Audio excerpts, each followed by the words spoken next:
Hepatitis foundation ত্রিপুরার উদ্যোগে বিশ্ব স্বাস্থ্য দিবস উপলক্ষে আগরতলা শহরে সচেতনতামূলক র্যালি অনুষ্ঠিত হয়। সোমবার উজ্জয়ন্ত প্রাসাদ প্রাঙ্গণে এই র্যালির উদ্বোধন করলেন ত্রিপুরার মুখ্যমন্ত্রী ডক্টর মানিক সাহা। উপস্থিত ছিলেন সভাপতি ডাইরেক্টর প্রদীপ ভৌমিক এবং সম্পাদক সহ অন্যান্যরা।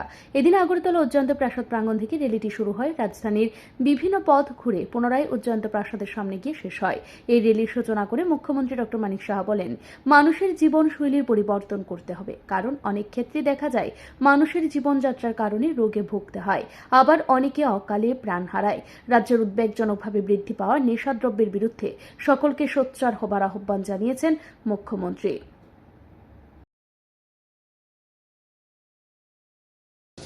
এবং আজকে এলিবাদের যে থিম খুব ভালো লাগলো, যে হেলদি বিগিনিং হোপফুল ফিউচার। এবং আজকের এই 7 এপ্রিলে প্রথম 1948 সনে যখন ওয়ার্ল্ড হেলথ অর্গানাইজেশন গড়ে ওঠে, তখন এই দিবসটি পালন শুরু হয়।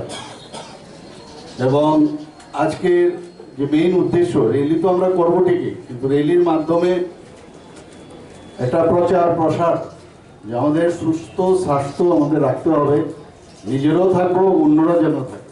এখানে মর্টালিটি রেট এবং চাইল্ড ডেথ ইত্যাদি বিষয়ে এখানে আমার পূর্ববর্তী বক্তা আপনাদের সামনে রেখেছে।